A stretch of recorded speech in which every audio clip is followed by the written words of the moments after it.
Hi friends, daily അപ്ഡേറ്റിലേക്ക് എല്ലാവർക്കും സ്വാഗതം. ഇന്ന് കേരളത്തിൽ സ്ഥിരീകരിച്ച കോവിഡ് രോഗികളുടെ എണ്ണം കേട്ടാൽ ഞെട്ടുന്ന ഒരു കണക്കാണുള്ളത്.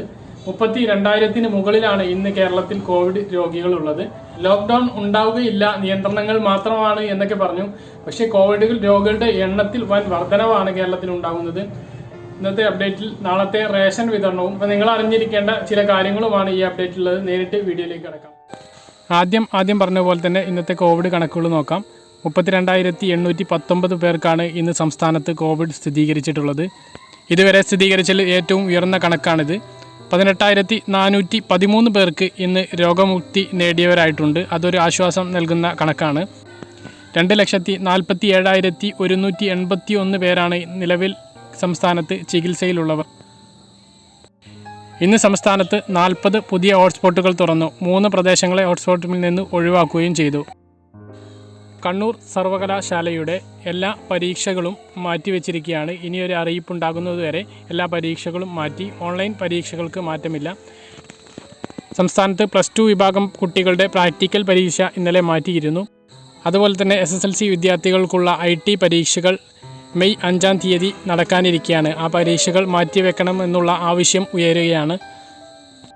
കോവിഡ് വ്യാപനത്തിൻ്റെ പശ്ചാത്തലത്തിൽ സംസ്ഥാന സർക്കാർ നടപ്പിലാക്കുന്ന പുതിയ നിയന്ത്രണങ്ങളാണ് ഇനി പറയുന്നത്.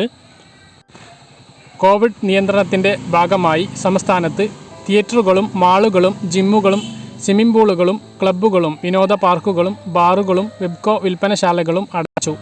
ഇനിയൊരു അറിയിപ്പ് ഉണ്ടാകുന്നതുവരെ അവ തുറക്കുകയില്ല. വാരാന്ത്യ നിയന്ത്രണം തുടരും. ശനിയാഴ്ചയും ഞായറാഴ്ചയും അപ്രഖ്യാപിത ലോക്ക്ഡൗൺ ഇനിയും ഉണ്ടാകും.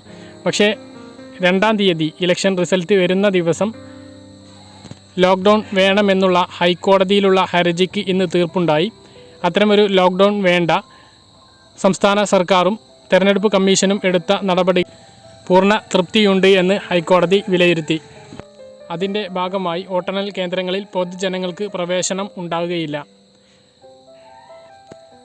ആഹ്ലാദ പ്രകടനങ്ങൾക്കും കൂട്ടം ചേരലിനും അനുവദിക്കുകയില്ല.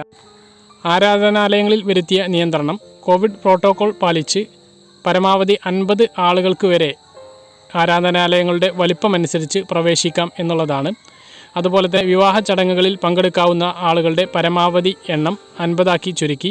മരണാനന്തര ചടങ്ങുകളിൽ പങ്കെടുക്കാവുന്ന ആളുകളുടെ പരമാവധി എണ്ണം 20 ചുരുക്കി. ഹോട്ട്സ്പോട്ടുകളിൽ വിവാഹം പോലുള്ള ചടങ്ങുകൾക്ക് 20 ആളുകളെ പങ്കെടുക്കാൻ കഴിയുകയുള്ളൂ.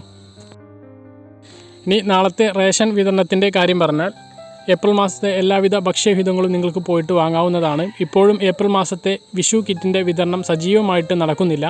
വളരെ കുറച്ച് കിറ്റുകൾ മാത്രമാണ് റേഷൻ കടയിൽ സ്റ്റോക്ക് എത്തുന്നത്. അതുകൊണ്ട് അതിൻ്റെ വിതരണം താറുമാറാണ്. ബാക്കിയുള്ള എല്ലാ സാധനങ്ങളും റേഷൻ കടയിൽ പോയി വാങ്ങാവുന്നതാണ്. മാർച്ച് മാസത്തെ ഭക്ഷ്യ കിറ്റിൻ്റെയും മാർച്ച് മാസത്തെ സ്പെഷ്യൽ അരിയുടെയും വിതരണം ഈ ഒരു ആഴ്ച കൂടി മാത്രമാണ് ഉണ്ടാവുക. അതുപോലെ തന്നെ ഏപ്രിൽ മാസത്തെ വിഹിതങ്ങളുടെ വിതരണവും ഒരാഴ്ച കൂടി മാത്രമാണ് ഉണ്ടാവുക. അപ്പോൾ ആ വിഹിതങ്ങളൊന്നും നഷ്ടപ്പെടാതിരിക്കാൻ അത് ഉടൻ തന്നെ പോയി വാങ്ങണമെന്ന് ഓർമ്മിപ്പിക്കുന്നു. അപ്പോൾ ഇത്രയൊക്കെയാണ് നാളത്തെ അപ്ഡേറ്റ് ആയിട്ട് നിങ്ങളെ അറിയിക്കാനുള്ളത്. പറഞ്ഞ കാര്യങ്ങൾ വ്യക്തമായിട്ട് മനസ്സിലായിട്ടുണ്ടെന്ന് വരുന്നു. ഇതുപോലുള്ള ഇൻഫർമേഷനുകൾ ലഭിക്കാൻ ചാനൽ സബ്സ്ക്രൈബ് ചെയ്യുക, ബെല്ലൈക്കൺ എനേബിൾ ചെയ്ത് വെക്കുക. മറ്റൊരു വീഡിയോ വീണ്ടും കാണാം. അതുവരേക്കും